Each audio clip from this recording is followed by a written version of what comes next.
బుడమేరకు 3 చోట్ల భారీ గంటలు పడడం వల్లే విజయవాడలోని అనేక ప్రాంతాలు ముంపునకు గురయ్యాయి. తెలంగాణలో కురుస్తున్న భారీ వర్షాలకు నల్గొండ, ఖమ్మం జిల్లాలు నిండా మునిగాయి. ఆ వరద నీరంతా బుడమేరుపై పడింది. దీంతో సామర్థ్యానికి మించి ఒక్కసారిగా వరద పెరగడంతో విజయవాడ నగరానికి సమీపంలోని 3 ప్రాంతాల్లో బుడమేరకు గండ్లు పడ్డాయి. దీంతో సెప్టెంబర్ 1 ఆదివారం తెల్లవారుజామున ఒక్కసారిగా విజయవాడలోని సింగ్ నగర్, రాజేంద్ర నగర్ లోతట్టు ప్రాంతాలు వేగంగా ముంపుకు గురవుతూ వచ్చాయి. సెప్టెంబర్ 2 ఉదయం వరకు కూడా వరద ఉధృతి తగ్గకపోవడంతో విజయవాడలోని 40% పైగా నివాసాలు పూర్తిగా ముంపునకు గురయ్యాయి. ఇదే విషయాన్ని జల వనరుల శాఖ అధికారులు కూడా స్పష్టం చేస్తున్నారు.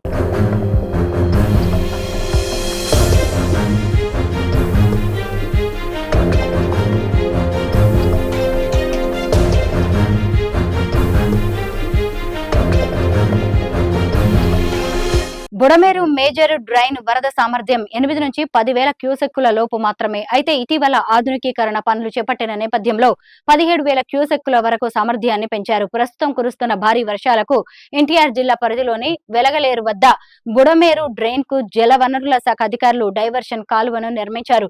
సమీపంలో 11 గేట్లతో రెగ్యులేటర్ ను కూడా ఏర్పాటు చేశారు. బుడమేరుకు వరదొచ్చిన ప్రతిసారి గేట్లను ఎత్తివేసి కృష్ణానదికి వరదను మళ్లిస్తుంటారు. ఎగువ రాష్ట్రమైన తెలంగాణలో కురిసిన భారీ వర్షాల నేపథ్యంలో ఆగస్టు 31న పలు చెరువులకు గండ్లు పడి ఆ నీరంతా ఒక్కసారిగా బుడమేరులో కలిసింది. దీంతో అధికారులు ఆగమేఘాల మీద వెలగలేరు రెగ్యులేటర్ గేట్లను ఎత్తివేయడంతో ఒక్కసారిగా డైవర్షన్ కాలువకు గండ్లు పడ్డాయి. ఆ వరద నీరంతా విజయవాడ సమీపంలోని Jakkampudi colony, YSR colony, Vambay colony, పాల ఫ్యాక్టరీ, సింగ్ నగర్, రాజేంద్ర నగర్, వైరా మొదలైన ప్రాంతాలను ముంచెత్తింది. ఫలితంగా నగర పరిధిలో 35,000కు పైగా నివాసాల్లో 3 లక్షల మందికి పైగా ప్రజలు నరక యాతన చవి చూడాల్సి వచ్చింది. బుడమేరు ఉగ్ర రూపంతో గత 4 రోజులుగా నరక యాతన అనుభవిస్తున్న విజయవాడ వరద బాధితులకు మరో 2 రోజులు వరద కష్టాలు తప్పేలా లేవు. ఇప్పుడిప్పుడే తగ్గుతున్న వరద 2 రోజుల తర్వాత పూర్తిగా తగ్గుముఖం పట్టే అవకాశం ఉంది. బుడమేరు వాగు మైలవరం కొండల్లో పుట్టింది. చరిత్రలో చాలా ఏళ్ల నుంచి దాన్ని నదిగానే పరిగణిస్తున్నారు. ఏడాది పొడవునా ఏదో ఒక స్థాయిలో బుడమేరులో నీరు ప్రవహిస్తూనే ఉంటుంది. కృష్ణా, గోదావరి పరివాహక ప్రాంతాల మధ్య విస్తరించిన అతిపెద్ద మంచినీటి కొల్లేరు సరస్సుకు నీటిని సరఫరా చేసే అతి ముఖ్యమైన వాగుల్లో బుడమేరు మొదటి స్థానంలో ఉంటుంది. సుమారు 170 కిలోమీటర్ల పొడవున ప్రవహించే బుడమేరు 10,000 క్యూసెక్కుల నుంచి 17,000 క్యూసెక్కుల వరకు పెంచారు.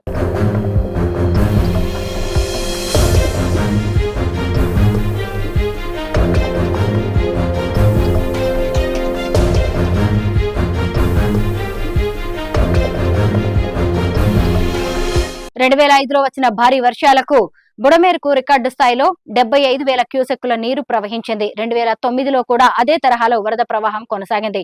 ఇటీవలి కాలంలో బుడమేరును నిర్లక్ష్యం చేయడంతో విజయవాడ విధ్వంసానికి ప్రధాన కారణంగా మారిందని జల వనరుల శాఖ నిపుణులు చెబుతున్నారు. 2005లోనే వచ్చిన వరదలను దృష్టిలో ఉంచుకుని అప్పట్లోనే అధికారులు బుడమేరు నదికి ఇరువైపులా రిటైనింగ్ వాల్ నిర్మించాలని సూచించారు. అప్పట్లో అందుకు సంబంధించి ప్రతిపాదనలు కూడా రూపొందించారు.